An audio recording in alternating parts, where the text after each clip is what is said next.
1947 இந்தியாவோட சுதந்திரம் கிடைக்கும் போது வந்து பாத்தீங்கன்னு சொன்னா $1 பெருமதி, அதாவது நம்ம எக்ஸாம்பிளுக்கு டாலரே ஒன்று எடுத்துடலாம். ஸோ ரியாலிட்டி எக்ஸாம்பிளா இருக்கும்ல. ஸோ இந்த $1 வந்து நம்ம அஃபோர்ட் பண்ணணும் அப்படின்னு சொன்னா ஒரு இந்தியன் ருபீஸ் கொடுத்தா போதும் இந்த $1 வந்து தருவாங்க 1947. இது வேணா நம்ம சோர்ஸ்ல கூகுள்லேயே செக் பண்ணி பார்க்கலாம். ஸோ 1947 $1 கொடுத்தா ஒரு INR ஒரு இந்தியன் ருபீஸ் வந்து தருவாங்க. அதே இது எப்படி சேஞ்ச் ஆச்சுன்னா 1947 முதல்ல வந்து $2 தரணும். இதே மாதிரி நான் 2 தாள் தந்தா தான் ஒரு இந்தியன் ருபீஸ் கிடைக்கும். இதே இது 1900 முதல்ல பாத்தீங்கன்னு சொன்னா $50 தரணும். அதுக்கப்புறமா தான் ஒரே ஒரு இந்தியன் ருபீஸ் கிடைக்கும். ஸோ இந்த மாதிரி இருந்த விஷயம் இப்போ பாத்தீங்கன்னு சொன்னா கிட்டத்தட்ட $80 வெட்டிட்டு இது $80, $51 இல்லாட்டி $79 அந்த ரேட்ல நிக்குது. இன்னும் இன்றைக்கு டாலருடைய பெருமை ஏன் அப்படி மாறிட்டேன்னு கேட்டா சிம்பிளாவே சொல்லிடலாம். என்ன விஷயம்னு கேட்டா இருக்கிற மல்டிமில்லியன் கம்பெனி, அதாவது வந்து ஃபேஸ்புக்கா இருக்கட்டும், வாட்ஸ்அப்பா இருக்கட்டும், அதே மாதிரி ட்விட்டரா இருக்கட்டும், இருக்கிற பெரிய பெரிய ஜாம்பவான் டெஸ்லா இருக்கிற எல்லா கம்பெனிஸுமே வந்து சோர்ஸ் வச்சுக்கிறது அமெரிக்காவில தான். ஸோ அதனாலதான் இதுல ஸ்டாண்டர்ட் வந்து இன்னுமே குறையாம இருக்குது. ஸோ இதை நம்ம உழைக்கிறதுக்கு இப்ப அமேசான்லாம் வந்து இங்க இருந்து இந்தியன்ஸை யூஸ் பண்ணி அமெரிக்காவுக்கு காசு அனுப்பிட்டு இருக்காங்க. நம்மள்ட்ட இருக்கக்கூடிய ஒரே ஒரு ஆப்ஷன் இந்த காமர்ஸ், அதே மாதிரி ஃப்ரீலான்சிங் சொல்லலாம். அங்க இருக்கிற காசை நம்ம இங்க சொல்லிட்டு வரலாம், ரைட்? அது ஒரு பிகஸ்ட் ஆப்பர்ச்சுனிட்டி.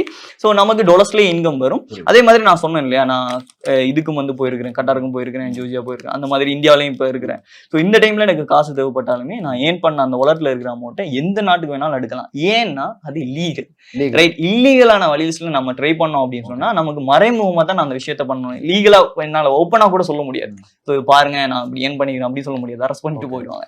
ஸோ இந்த மாதிரி லீகலான வழிஸை தான் நம்ம சொல்லிக் கொடுக்குறோம். இதுலயுமே நம்ம ஓப்பனா சொல்லிடுறோம். நாங்க பண்றது eBayல தான் காமர்ஸ் பண்றோம், அதே மாதிரி ஃபைவர்ல தான் ஃப்ரீலான்சிங் பண்றோம்.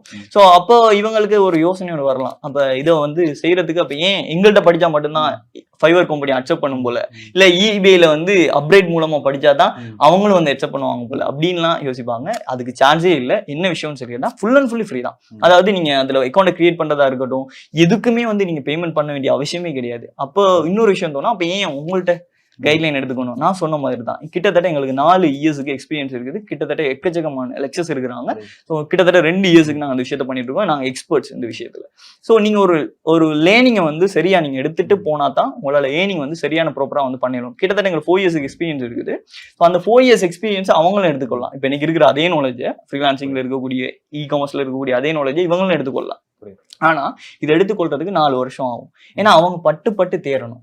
இப்ப எங்கட கைட்லைன் எடுத்துக்கிட்டாங்கன்னா நாங்க என்ன செய்வோம், அவங்க ஃபேஸ் பண்ண முதலே சொல்லிடுவோம், எப்பா இந்த இடத்துல இந்த பிரச்சனை ஒன்று வரும், இதை நீங்க ஃபேஸ் பண்ணீங்க. அப்ப தெரிஞ்சுக்கிட்டே ஃபேஸ் பண்ணும்போது அவங்க என்ன பண்ணுவாங்க, ரொம்ப ஜாலியா ஃபேஸ் பண்ணுவாங்க. இதெல்லாம் நீங்க தெரியுமா சொல்லிட்டு வந்துட்டாங்க அப்படின்னு சொல்லி. அப்ப ஏதாவது தெரியாத ஒரு பிரச்சனை வந்தாலும் எங்க ஸ்டூடெண்ட் சப்போர்ட் இது கண்டக்ட் பண்ணுவாங்க, அவங்க கிளியர் பண்ணுவாங்க. ஸோ இந்த மாதிரி தான் அந்த பாத்தை ரெடி பண்ணிருக்கிறோம். Okay, very interesting.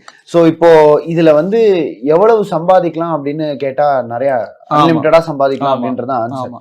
பட் ஆனா ஒரு ஸ்டிபுலேட்டட் டைம்ல என்னால ஒரு 1 இயர் நான் இதுல ஃபோக்கஸ்டா இருந்தேன் அப்படின்னா எவ்வளவு வரைக்கும் சம்பாதிக்க முடியும்? ஓகே, இப்ப இதுல ஒரு 1 இயர்க்கான ஸ்டிபுலேட்டட் டைம்ல சொல்றேன். ஆமா, இப்ப நம்ம வந்து சிம்பிளா சொல்றதுன்னு சொன்னா இதுல வந்து நாங்க எந்த ஒரு இடத்துலயுமே வந்து எந்த ஒரு அட்வர்டைஸ்மெண்ட் போஸ்ட் சொல்லக்குள்ளயோ இல்ல எந்த ஒரு போஸ்டர்லயோ இதுலயுமே நாங்க வந்து இந்த 2 வருஷத்துல மென்ஷன் பண்ணி கிடையாது நீங்க லட்சக்கணக்கில் ஏர்ன் பண்ணலாம் அப்படின்னு சொல்லி. லட்சக்கணக்கில் ஏர்ன் பண்றவங்க இருக்காங்களா கேட்டா இப்போ வரைக்கும் இருக்கிறாங்க. டெலிகிராம் குரூப் ஒன்று இருக்குது, கிட்டத்தட்ட 22,000 பேர் இருக்கிறாங்க. எங்களோட மொத்த students group and public group அது. ஸோ அதுலயே இவங்களும் ஜாயின் ஆகி பார்க்கலாம். ஸோ எக்கச்சக்கமான இன்கம் இருக்குது. அதுலயே நீங்க லைவாவே பார்க்கலாம். லட்சக்கணக்கில் உழைக்கிறவங்க இருக்கிறாங்க. பட் நாங்க எந்த ஒரு இடத்துலயும் நாங்க மென்ஷன் பண்றது கிடையாது. அப்படி மென்ஷன் பண்ணாலும் எங்களை தப்பு சொல்ல முடியாது, ஏன்னா நாங்கள்ட்ட உழைக்கிறவங்க இருக்கிறாங்க. ஆனா ஏன் நாங்க மென்ஷன் பண்றது கிடையாதுன்னு சொன்னா இப்போ வந்து அவங்களோட டேலண்ட்டுக்கு அவங்களுடைய எஃபர்ட்டுக்கு தான் அவங்க அந்த விஷயத்த பண்ணிட்டு போறாங்க. ஸோ எல்லாராலையும் இதை பண்ணலுமான்னு கேட்டா பண்ணலும் அது அவங்களுடைய எஃபர்ட்ல தான் இருக்குது. இப்போ நாங்க கத்துத்தாரது முதலாவது விஷயமா இருந்தாலுமே இவங்களுடைய எஃபர்ட்ல தான் இருக்கும் அதுல ரிசல்ட்ஸ் வர்றது. ஸோ அதனால வந்து நாங்க மென்ஷன் பண்றது கிடையாது. மினிமம் நாங்க சொல்லுவோம் ஒரு மாசத்துக்கு இவங்க உள்ளுக்கு என்டர் ஆகி, ஏன்னா நீங்க ப்ரொஃபைல்ல எந்த ஒரு ரிவ்யூமே வச்சிருக்க மாட்டீங்க. முதலாவது நீங்க அந்த பிளாட்ஃபார்ம் வாரீங்க. அது எப்படின்னு சொன்னா புதுசா ஒரு இடத்துல நீங்க ஷாப் ஓப்பன் பண்ற மாதிரி தான். திறந்த உடனே வந்து எல்லா வியாபாரம் போகணும்னு சொல்லி எந்த வித அவசியமும் கிடையாது.